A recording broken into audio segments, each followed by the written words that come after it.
नमस्कार दोस्तों। आज की इस वीडियो में हम देखेंगे environmental science theory into practice 1 का पहली यूनिट पर्यावरण अध्ययन का परिचय। इस वीडियो में दोस्तों मैं आपको एनिमेशन के द्वारा समझाऊंगा। इस चैप्टर के जो फ्री नोट्स हैं वो भी मैं डिस्क्रिप्शन में दूंगा। मतलब जो एनिमेशन में मैं समझाऊंगा उसी को मतलब मैं स्क्रीनशॉट वगैरह लेके पीडीएफ बना के लिंक दे दूंगा। आपको स्क्रीनशॉट वगैरह लेने की कोई जरूरत नहीं है, उसको डाउनलोड करना और आराम से पढ़ सकते हो। ये सेमेस्टर 1 और 2 के लिए ये बुक और ये सोल ड्यू द्वारा जारी की गई है और ये न्यू एजुकेशन पॉलिसी के तहत है, तो इसलिए हमें इसमें सबसे पहले अपना जो नया सिलेबस निकला है इस साल में 2023 और जो 2024 के बीच में एडमिशन लेना दोस्तों, उनके लिए बहुत ही ज़रूरी है कि सिलेबस नया जो अभी निकला है इस साल वो देख लें। जैसे कि आपको पता भी होगा, कॉलेज भी 4 साल का हो गया 3 साल से, तो इसमें सिलेबस भी बढ़ गए हैं और सब्जेक्ट भी इस बार बढ़ गए हैं। पहले 4 होते थे, अब 7 हो गए हैं। तो इसी में से एक सब्जेक्ट जो हमारा है environmental science theory into practice 1, उसका हम सिलेबस देखते हैं सबसे पहले और फिर उसको अब पहली यूनिट को हम ख़त्म करते हैं। तो चलिए सिलेबस देखते हैं। दोस्तों सिलेबस देखने के लिए मैं यहाँ पे बुक डाउनलोड कर ली है मैंने एनवायरमेंटल स्टडीज़ की। तो सिलेबस हम इसमें देखते हैं। सिलेबस से पहले मैं आपको बुक के नाम को समझाता हूँ कि बुक का नाम ये क्यों रखा गया है। पर्यावरण विज्ञान। पर्यावरण विज्ञान वह विज्ञान है मतलब जो हमें समझ देता है कि पर्यावरण में क्या समस्याएं हैं, क्या कैसे उनको हल किया जा सकता है, कैसे उनको मतलब निपटाया जा सकता है। उन्हीं हम सिद्धांतों को पढ़ेंगे कि कैसे निपटा सकते हैं, क्या समस्याएं हैं और पर्यावरण को हम सुरक्षित कैसे रखें। इन्हीं चीज़ों के हमें सिद्धांत समझाए जाएंगे। उन सिद्धांतों को हम व्यवहार में कैसे लाएं ये भी हमें बताया जाएगा। ये इस बुक के नाम का मतलब है दोस्तों। तो बुक का नाम भी देखिए कितना सोच समझ के रखा गया है। बहुत बढ़िया बुक है दोस्तों। आगे चलिए इसका आप सिलेबस देखते हैं। सिलेबस में सबसे पहले दोस्तों हमें जो देखने वाला चीज़ है वो है पर्यावरण अध्ययन का परिचय, पहले चैप्टर। इसमें हम सबसे ज़्यादा जरूरी जो है वो है पर्यावरण के घटक, पर्यावरण विज्ञान और पर्यावरण अध्ययन के बीच अंतर, पर्यावरण अध्ययन की बहु अनुशासनात्मक प्रकृति और स्थिरता और सतत विकास की अवधारणा। ये 4 चीज़ें इसमें बहुत ही ज़्यादा जरूरी हैं। बाकी भी चीज़ें जरूरी हैं लेकिन ये सबसे ज़्यादा जरूरी है चैप्टर में से। और ये चैप्टर में से ये चीज़ें बहुत बार पूछी जाती हैं, तो हम इनको देखेंगे आज की वीडियो में। इन सब चीज़ों को देखेंगे, मतलब इन 4 को ही नहीं देखेंगे, बाकी चीज़ों को भी देखेंगे। पूरा पहला चैप्टर हम ख़त्म करेंगे। बाकी भी सिलेबस आप जल्दी जल्दी देख लीजिए कि बाकी सिलेबस में भी क्या है दोस्तों, ताकि कुछ भी समस्या ना हो। अभी के लिए आगे बढ़ते हैं और दूसरे चैप्टर को देखते हैं। दूसरे चैप्टर में दोस्तों हम ये सब पढ़ेंगे पारिस्थितिक तंत्र। इसको हम अगली वीडियो में देखेंगे, इस वीडियो में नहीं पढ़ाऊंगा दोस्तों। अभी एनिमेशन के माध्यम से हम पहले चैप्टर शुरू करने वाले। बस आप सिलेबस देख लीजिए जल्दी जल्दी, वरना आपको कहीं सिलेबस में ही दिक्कत रह जाए और फिर आप पहला चैप्टर ही पढ़े रह जाओ। सिलेबस देख लीजिए, आपको ये सब पढ़ना पड़ेगा। इन सब में से कहीं ना कहीं एक एक क्वेश्चन जरूर आने वाला है। इन सारी यूनिट में से, सब यूनिट में से देख लीजिए दोस्तों सारा सिलेबस, सबको देख लीजिए। प्रदूषण वाला 9वां जो यूनिट है इसमें से आपको आधे से ज़्यादा चीज़ें तो पता ही है, इसलिए बिल्कुल चिंता मत करिए 9वें चैप्टर की तो। और ये जो 10वां चैप्टर है इसमें से भी मैं पक्का कह रहा हूँ आपको आधे से ज़्यादा चीज़ें पता है। आप इन टॉपिक के नाम ही देख के आप पता कर सकते हैं कि कितना आसान होगा ये चैप्टर।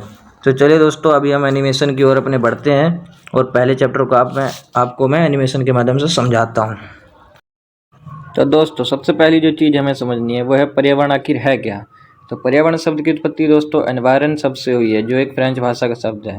उसका अर्थ होता है आसपास, यानी कि जितने भी जैविक और अजैविक घटक हमारे आसपास हम देखते हैं उन्हीं का जोड़ ही पर्यावरण है।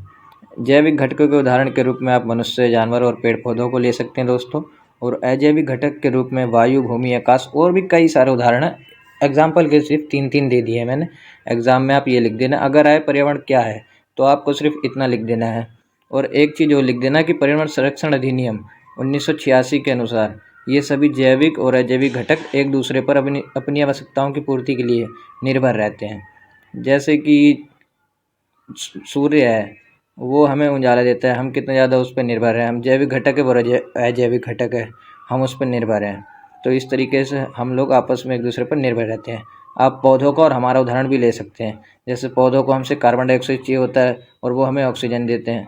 हम दोनों भी एक दूसरे पर कितना ज़्यादा निर्भर हैं।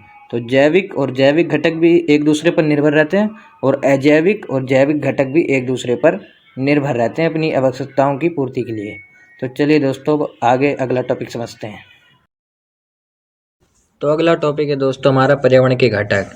पर्यावरण के घटकों को समझने से पहले हमें यह जान लेना है कि पृथ्वी ग्रह ब्रह्मांड में एकमात्र ऐसा ज्ञात ग्रह है जहां जीवन संभव है। आप भी जानते होंगे मंगल ग्रह, बृहस्पति ग्रह, ये सब वगैरह में मतलब टेम्परेचर उतना नहीं है, ना पानी है ना कुछ है, तो वहाँ पे जीवन संभव नहीं है। पृथ्वी ग्रह ऐसा है जहाँ पे पानी भी है, हवा भी है, स्थल भी है रहने के लिए, इसलिए पृथ्वी ग्रह में ही सिर्फ जीवन संभव है।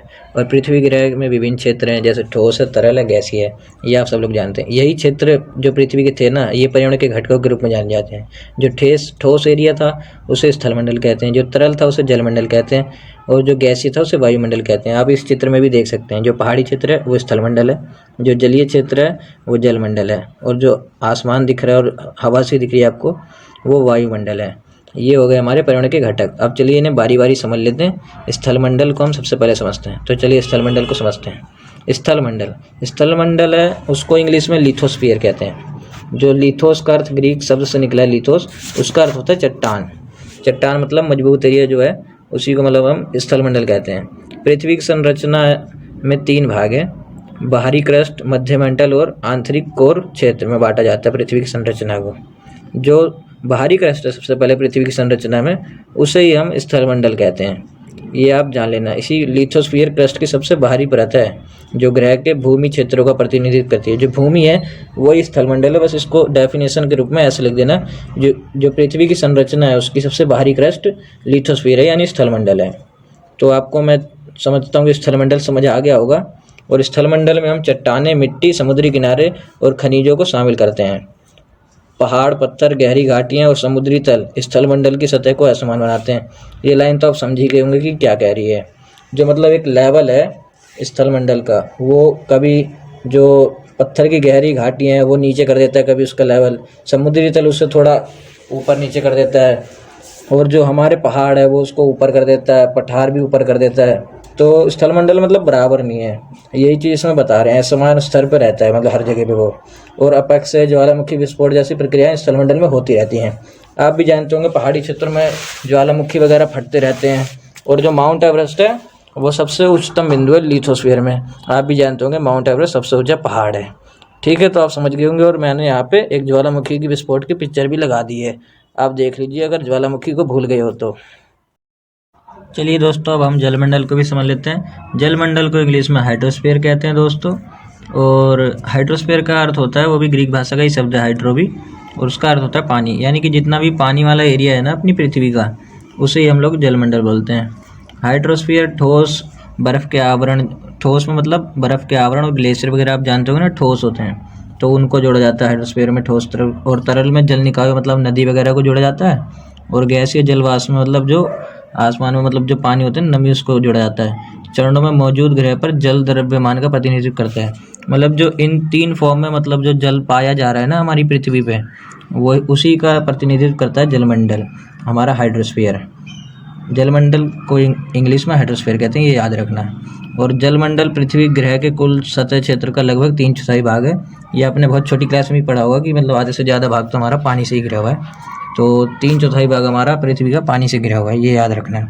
और जिसमें से 97% पानी तो हमारे किसी काम का ही नहीं है। वो समुद्री पानी है, महासागरीय पानी है, वो मतलब बिल्कुल खारा है, हम तो पी नहीं सकते, उसका इस्तेमाल भी नहीं कर सकते।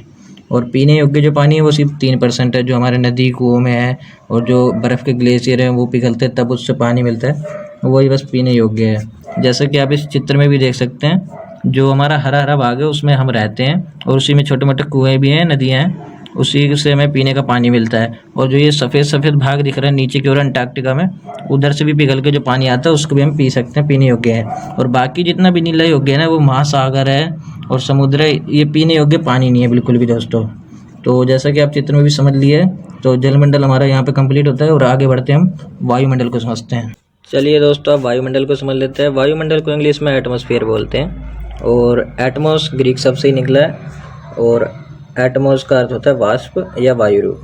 वाष्प मतलब वेपर और भाप को बोलते हैं, ये आपको पता ही होगा। और गैसीय मिश्रण की पतली परत जो पृथ्वी ग्रह को ढकती है, मतलब बहुत सारी गैसों का मिश्रण है जो पृथ्वी ग्रह को ढकता है, उसे ही हम वायुमंडल कहते हैं। और शुष्क वायु की संरचना इस प्रकार है कि मतलब उसमें 78% नाइट्रोजन है, 20% ऑक्सीजन है, और 1% लगभग ऑर्गन है, और बाकी अदर गैसेस हैं, बाकी जो बचा वो परसेंटेज है। और ये आपका मतलब बहुत पहले पढ़ा होगा आपने, आपको पता होगा। और ऊंचाई के साथ तापमान में जब परिवर्तन होता है उसे ही हम ह्रास दर कहते हैं। अगर जो हमारा तापमान है अगर वो उसमें वृद्धि होती है ऊंचाई के साथ तो हम उसे सकारात्मक ह्रास दर बोलते हैं, और अगर ऊंचाई में जाने पर अगर तापमान में कमी आती है तो हम उसे नकारात्मक ह्रास दर कहते हैं। इसका आगे रोल बताऊंगा मैं क्या है, मतलब इस ह्रास दर का, सकारात्मक और नकारात्मक का, इसके बारे में हम पढ़ेंगे। क्योंकि जो वायुमंडल की बहुत सारी अभी गैसों का मिश्रण पढ़ा ना आपने, अब वो 5-6 परतें बनाती हैं, उनकी परतों की संरचना हमें पढ़नी है और आगे बढ़ते हैं और उनकी संरचनाओं को पढ़ते हैं, 5-6 जो वायुमंडल की हैं। तो दोस्तों अब हम वायुमंडल की संरचना तथा विभिन्न परतों को समझ लेते हैं। तो वायुमंडल की संरचना का मैंने एक चित्र ले लिया है दोस्तों यहाँ पे। सबसे जो निचली परत होती है उसे हम देखिए ट्रोपोस्फेयर कहते हैं, जिसमें हमें मतलब बादल वगैरह दिखते हैं, जहाँ पे बिजली कड़कती है, बारिश होने की प्रक्रिया वहीं पे मतलब बनती है और बारिश होती है, फिर बादल काले होते हैं, फिर बारिश करते हैं, ये सब जो प्रक्रियाएँ होती हैं, वाष्प वगैरह भाप वगैरह बन के वहीं पे बादल बनते हैं, ये सब ट्रोपोस्फेयर में होती है। और वहीं से मतलब प्लेन भी आप देखते होंगे, जिनका हवाई अड्डे के पास अगर होता है वहाँ पे उड़ते हुए भी दिखता है। और फिर जो अगली लेयर है बिल्कुल ट्रोपोस्फेयर के ऊपर, वो है हमारी स्ट्रेटोस्फेयर, जिसमें हमारा जो प्लेन है ना वो वहीं पर उड़ता है। अगर क्वेश्चन आए कि प्लेन कहाँ पर उड़ता है तो स्ट्रेटोस्फेयर में ही प्लेन हमारा उड़ता है, लेकिन हमें मतलब शुरू में तो ट्रोपोस्फेयर से ही जाएगा ना स्ट्रेटोस्फेयर में, इसलिए प्लेन हमारा स्ट्रेटोस्फेयर में उड़ता है। अगर क्वेश्चन है तो ये लिखना है। और स्ट्रेटोस्फेयर में ही ओजोन लेयर होती है हमारी, जो हमारी को मतलब पैराबैंगनी किरणों से बचाती है, आप जानती होंगे। और मेसोस्फेयर अगली लेयर है, जिसमें टूटता हुआ तारा वगैरह की प्रक्रियाएं होती रहती हैं। तो चित्र इसलिए लिया है कि मतलब अच्छे से समझ में आ जाए, और आशा करता हूँ कि आपको आ भी रहा होगा। फिर अगली लेयर है थर्मोस्फेयर, जो मतलब अंतरिक्ष में पहुँचा देती है, जो हमारी सैटेलाइट वगैरह होती हैं जो हम भेजते हैं किसी न किसी ज़रूरत की वजह से, वो उसी में जाके होती हैं लैंड। और ये जो कार्बन लाइन लिखा हुआ है, इसका मतलब है अंतरिक्ष और पृथ्वी को बांटने वाली लाइन है ये। तो सैटेलाइट वगैरह हमारी अंतरिक्ष में जाती हैं, आप जानती ही होगे। और जो एक्सोस्फीयर है वहाँ पे मतलब सारे वो होते हैं ग्रह, मंगल ग्रह, ये सारे ग्रह। और ये जो मैंने टेबल ली है, यहाँ पे टेबल में आप देख लीजिए कि ट्रोपोस्फेयर, स्ट्रेटोस्फेयर और मेसोस्फेयर और थर्मोस्फेयर, बस इन्हीं 4 का हमारी बुक में जिक्र है, तो इन्हीं 4 के बारे में आप याद रखना। इनको मतलब दूरी याद रख लेना कितनी है, कितनी दूरी है, ये एल्टीट्यूड मतलब दूरी है कितनी दूर तक फैली हुई है। और टेम्परेचर मतलब किसी में देखो जो नीले है ना दो, ट्रोपोस्फेयर और मेसोस्फेयर में टेम्परेचर डिक्रीज़ होता है, और स्ट्रेटोस्फेयर और थर्मोस्फेयर में टेम्परेचर इंक्रीज़ होता है, यानी इनमें सकारात्मक ह्रास होता है, और ट्रोपोस्फेयर और मेसोस्फेयर में नकारात्मक ह्रास होता है टेम्परेचर में, मतलब ऊंचाई में जाने पर इनमें टेम्परेचर कम होता है। और इनकी गैसेस याद रख लेना, किसमें कौन सी गैस होती है, और इनके जो करेक्टरिस्टिक्स है कि मतलब इसमें कौन सी वो हैं गैसेस वगैरह, ये सब याद रखना।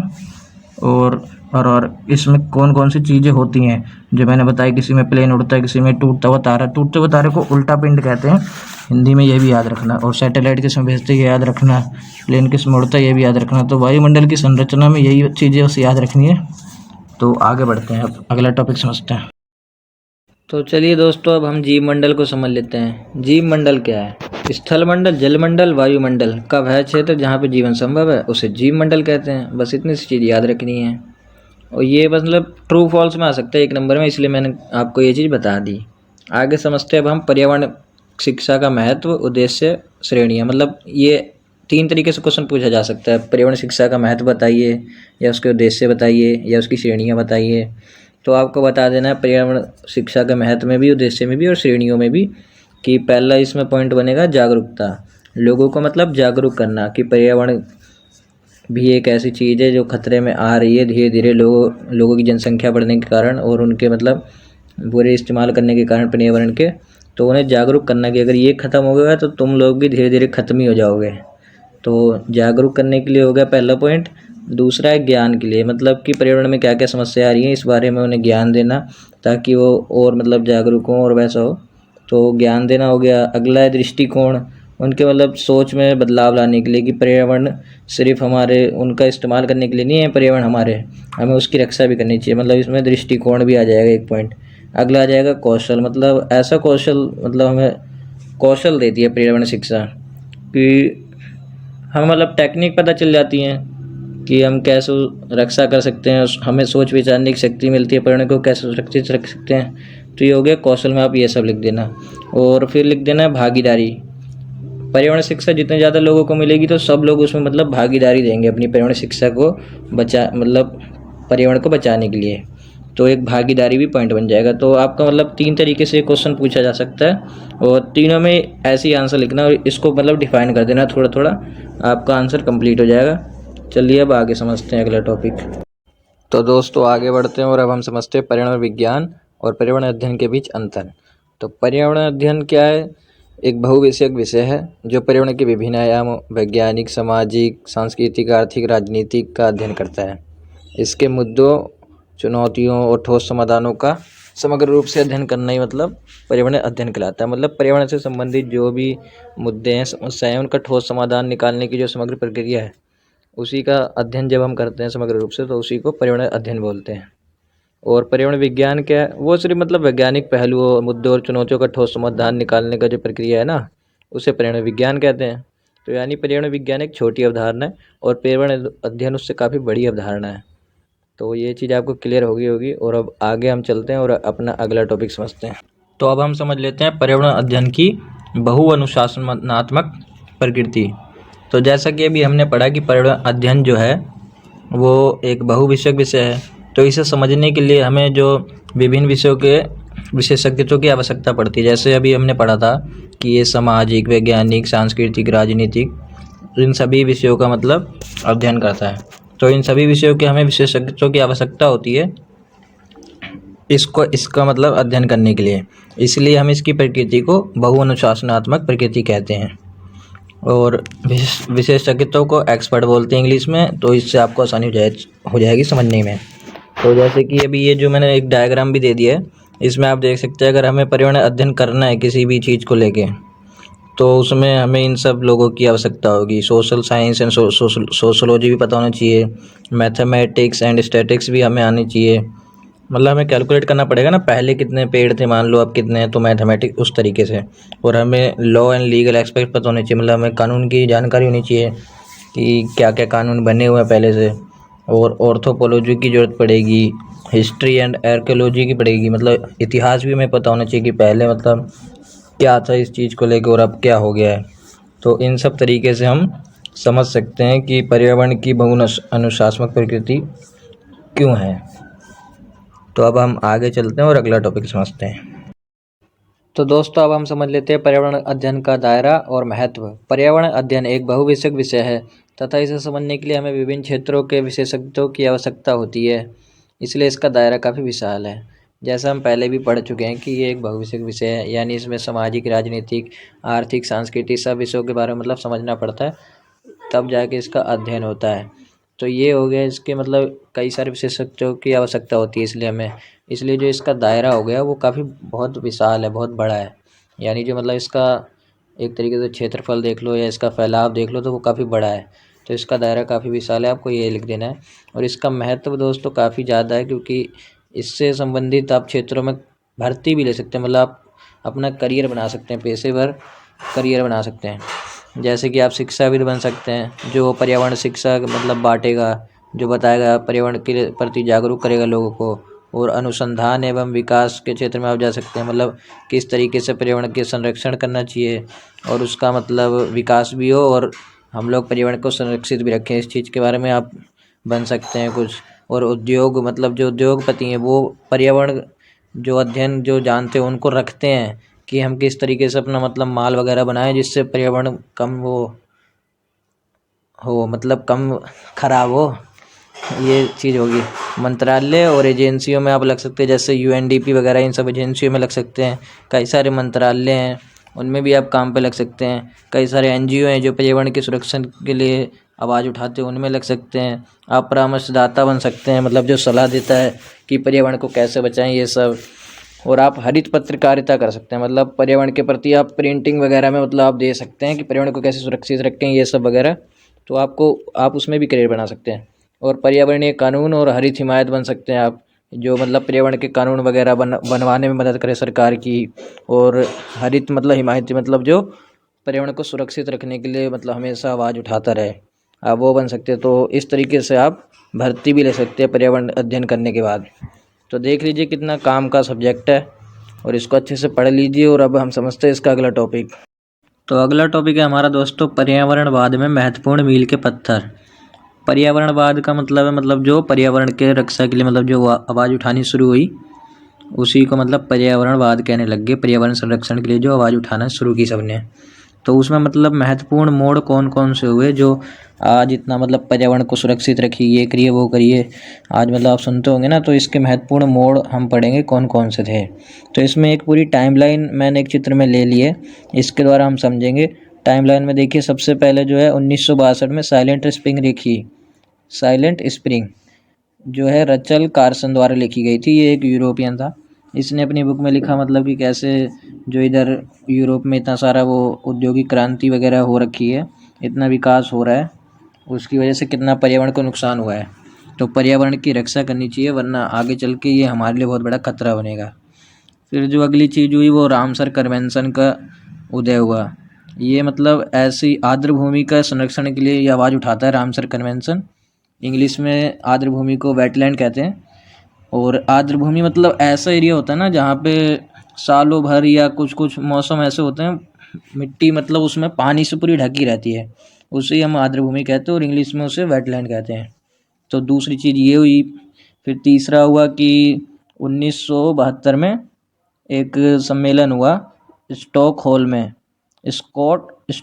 में 5 जून से 16 जून के बीच में हुआ था ये 1972 में। ये यूएन ने मतलब यूनाइटेड नेशन ने हमारा ऑर्गेनाइज किया था।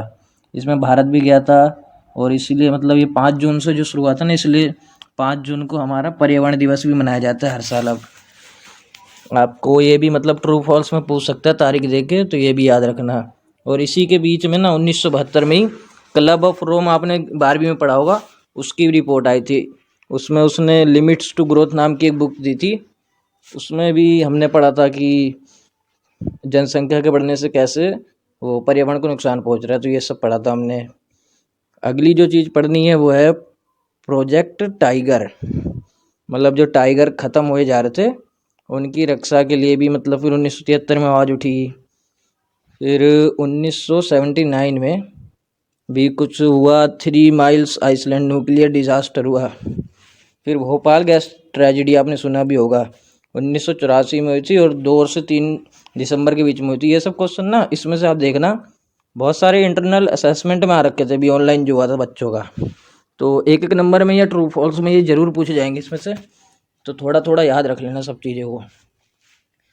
आगे बढ़ते हैं और समझते हैं। फिर 1985 में हुआ हमारा वियना कन्वेंशन और ओजोन डिप्लेशन, मतलब जो ओजोन परत है वो ख़राब हो रही थी, उस चीज़ को लेके भी कन्वेंशन बैठा। तो धीरे धीरे ये सब मतलब मोड़ हुए और पर्यावरणवाद की मतलब आवाज़ बढ़ती गई। और फिर आपने पढ़ा होगा 12वीं में ये आवर कॉमन फ्यूचर लिखी थी। तो इसमें एक कमीशन था ब्रुटलैंड कमीशन, उसने लिखी थी ये रिपोर्ट, ये बुक मतलब आवर कॉमन फ्यूचर करके 1987 में। तो ये भी चीज़ें आपको याद रखनी है।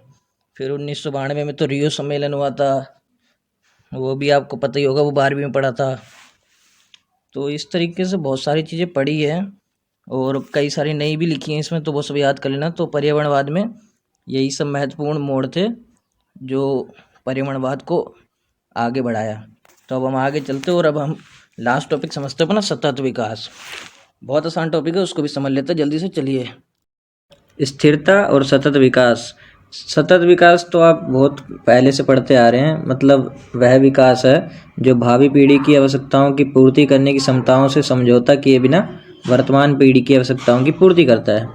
ये आपने बहुत पहले इसकी डेफिनेशन पढ़ी थी, अभी भी वही ये सेम रहेगी। और स्थिरता मतलब कि एक बैलेंस कैसे बनाए विकास में और पर्यावरण की मतलब जो हानि हो रही है उसके बीच में। तो 1990 के दशक में यह बात उठने लगी कि पर्यावरण का संरक्षण करना भी जरूरी है तथा विकास करना तो जरूरी है ही। इसलिए 1983 में ब्रटलैंड नॉर्वे के एक पूर्व राष्ट्रपति थे, उन्होंने WCED की स्थापना कर दी और इसे हम ब्रटलैंड आयोग भी कहते हैं, क्योंकि राष्ट्रपति जो थे उनका नाम ये था, इसलिए इसे ब्रटलैंड आयोग भी कहते हैं। और यह आयोग सतत विकास पे ज़्यादा जोर देता था और इस आयोग ने आवर कॉमन फ्यूचर नाम से रिपोर्ट भी जारी की थी। ये भी मैंने पहले भी पढ़ा था, ठीक है, तो ये चीज़ तो पता थी। और इसने सतत विकास पे जोर दिया, ठीक है, ये चीज़ क्लियर हो गई होगी आपको। तो आगे बढ़ते हैं। अब समाज, पर्यावरण और अर्थव्यवस्था सतत विकास के 3 स्तंभ हैं। जैसा कि आपने अभी पढ़ा, इसकी डेफिनेशन में ही यही है कि पर्यावरण को भी बचाना है, समाज का भी भला करना है यानी विकास भी करना है, और पैसों को जो आर्थिक संबंधित है अर्थव्यवस्था, उसको भी मतलब स्थिरता लानी है। तो सामाजिक स्थिरता, पर्यावरणीय स्थिरता और आर्थिक स्थिरता लाना ही सतत विकास का मूल उद्देश्य और मोर्चा है। तो अब हम आगे बढ़ते हैं और देखते हैं अब इसके सतत विकास के हम लक्ष्यों को भी समझ लेते हैं। तो सतत विकास के लक्ष्य हमारे सामने आ चुके हैं। सतत विकास के जो लक्ष्य हैं इसके लिए भी मैंने एक चित्र ले लिया है। इसमें सतत विकास के 17 लक्ष्य हैं, ये आपको याद रखना है। इसका एक काउंट 17। सतत विकास के कितने लक्ष्य हैं? 17 पूरे हैं। तो इसमें 17 लक्ष्य में सबसे पहला है गरीबी नहीं यानी नो पॉवर्टी, फिर है जीरो हंगर यानी कोई भुखमरी नहीं। मतलब इस तरीके से 17 हैं, आप सारे के सारे पढ़ लीजिए, काफ़ी आसान है और यही मतलब आजकल डिमांड करती है पब्लिक, इसलिए सतत विकास के यही लक्ष्य बनाए गए हैं। और इसी के साथ हमारा जो चैप्टर था पूरा कंप्लीट हो चुका है, और एक भी टॉपिक ऐसा मैंने नहीं छोड़ा है जो छूट गया हो। तो सब कुछ मैंने आपको पढ़ा दिया पहले चैप्टर में से। अब हम अगला चैप्टर अगली वीडियो में देखेंगे, और तब तक के लिए बाय बाय। तो मिलते हैं अगली वीडियो में।